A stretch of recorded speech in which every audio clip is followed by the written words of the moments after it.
안녕하세요. 이번에 간증을 하게 된 중고등부 교사 김명수 청년입니다. 우선 하나님의 은혜로 이 자리에 설 수 있음에 정말로 감사합니다. 이번 간증을 통해서 우간다에서 변화된 저의 마음가짐과 그 땅 가운데서 받은 은혜를 함께 나누고자 합니다. 제가 우간다를 가기로 결심한 것은 이재일 목사님과 두 분의 권사님이 먼저 우간다에 다녀오셔서 선교 보고를 하신 후 여러 선교사님들의 설교를 통해서였습니다. 금연철화 때 수단에서 오신 선교사님께서 말씀을 전하시고 기도하는 가운데에 하나님께서 제 마음에 지속적으로 아프리카에 대한 마음을 주셨습니다. 계속해서 기도하게 하시고 눈물도 흘렸습니다. 꼭 아프리카로 선교를 가고 싶다라는 마음과 함께 시간이 흘러 우간다로 선교를 간다는 소식을 듣고 한치의 망설임도 없이 신청을 하게 되었습니다. 하지만 마음과는 별개로 현실은 쉽지 않았습니다. 회사에서 하는 일도 너무 많았고 굉장히 규모가 큰 프로젝트에 참여하고 있었기 때문에 쉽게 휴가를 내기 쉽지 않은 상황이었습니다. 점점 회사 일정은 딜레이되고 일이 많아져서 여권을 발급할 시간조차 없을 정도로 바쁜 하루를 보내면서 준비한 것에 비해 마음은 점점 떠있고 사실상 포기에 가까운 상태였습니다. 재정적 문제도 만만치 않아서 포기하려고 마음을 먹고 선교팀장님께 말씀드렸습니다. 제 상황을 말씀드렸는데 선교팀장님은 명수야, 한 주만 더 생각해보고 기도해보자 라고 하셨습니다. 하지만 한 주가 지나고 저는 제 생각과 판단으로 팀장님께 정말 안 될 것 같다고 말씀드리려고 하던 찰나에 선교팀장님께서는 명수야, 너에게 그 땅에 대한 마음을 주신 분이 누구니? 라는 질문을 하셨습니다. 저는 하나님이라고 답했지만 마음이 너무 무거웠습니다.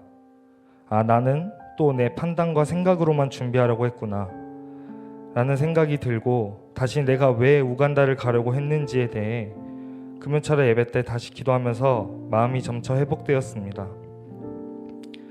그리고 하나님께 다시 기도했습니다. 주님, 저는 저의 생각과 능력만을 믿고 주님의 일을 판단하려고 했습니다. 주님, 저에게 상황과 환경을 열어주셔서 주님께서 보여주신 마음을 주신 그 땅에서 주님의 사랑을 전하고 싶습니다 라고 기도를 드렸습니다. 다시 선교팀장님과 면담 후 우간다에 가기로 했습니다.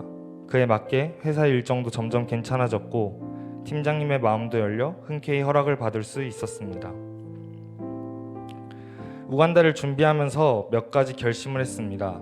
첫째로는 선교 기간 동안 온전히 하나님께 집중하자. 둘째로는 그들은 우리와 다르지 않으며 피부색과 문화만 다를 뿐 같은 주님께서 창조하신 형상이니 비판적인 사고나 시각으로 바라보지 말고 있는 그대로 받아들이자는 생각과 함께 떠났습니다. 이번 선교는 모든 순간순간이 은혜이고 기억에 남지만 특히 우간다에서 크게 기억에 남는 사역을 함께 나누고 싶습니다. 지목교회에서 처음으로 예배를 드리는 순간이었습니다. 임시로 꾸려진 지목교회 방송팀과 함께 스피커를 설치하고 피아노, 드럼, 강대상이 들어오는 걸 보면서 정말 이곳에 교회가 건축이 되는구나, 우리도 이렇게 기쁜데 저들은 얼마나 기쁠까 라는 생각이 들었습니다.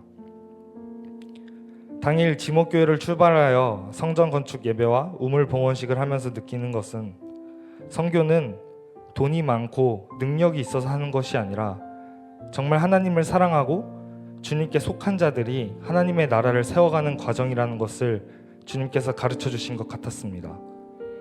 우리 선교팀이 주제 찬양을 부르는데 갑자기 눈물이 쏟아지면서 앞을 바라보니 지목교회에 모인 사람들 중에 눈물로 찬양을 부르고 기쁨으로 찬양을 부르는 모습들이 보였습니다. 그 순간 주님께서 저에게 명수야, 이제야 내가 보이는구나 라는 말씀을 하시는 것 같았습니다. 마치 뒤통수를 맞은 듯한 기분이었습니다. 저는 저의 능력만 믿고 행동하면서 높아진 자아 때문에 주님을 바라보지 않았다는 것을 깨달았습니다. 나의 생각과 능력만 의지하던 제가 위에서 밑에만 볼 줄 알았지 위에는 올려다보지 못했던 제 모습을 주님께서는 회개시켰습니다. 하나님께서는 나와 눈을 맞추기를 원하셨고 자신을 의지하기를 원하셨지만 저의 믿음과 생각들은 그러지 못했습니다. 하나님은 그 땅 가운데서 저에게 이 믿음과 마음을 가르쳐 주시려고 하셨던 것 같습니다. 마지막으로 선교사님을 통해 받은 은혜를 함께 나누고 싶습니다. 차량 이동 시간이 길어 버스에 있는 시간이 많았고 그 시간 동안 선교사님과 많은 이야기를 나눌 수 있었습니다. 고광현 선교사님과 함께 할 시간이 많았는데 여러 가지 배경, 지식, 경험담을 들으면서 한 가지 질문을 드렸습니다. 선교사님은 사역하시면서 화나거나 지칠 때 어떻게 하시나요? 선교사님께서는 화가 날 때도 많고 지칠 때도 많고 육체적으로 아플 때도 많지만 주님께서 이들을 사랑하시니까 나도 그들을 사랑해야지 라는 말씀을 해주셨습니다. 그 말씀을 듣고 곰곰이 생각해 보았습니다. 나도 과연 화가 나는 상황에서도 지치는 상황에서도 저들을, 내 주위 사람들을 사랑할 수 있을까?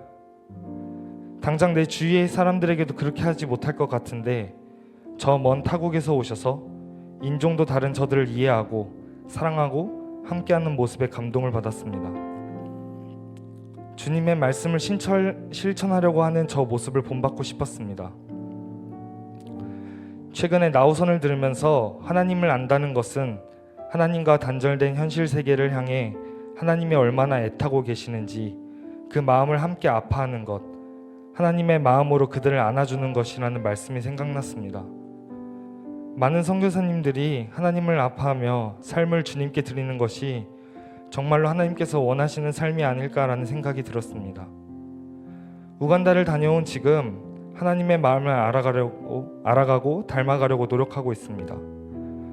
중고등부 교사에서 찬양 인도로 사역하며 하나님께서 저에게 찬양을 통해 아이들의 마음을 공감하고 회복시키도록 기도하게 하십니다.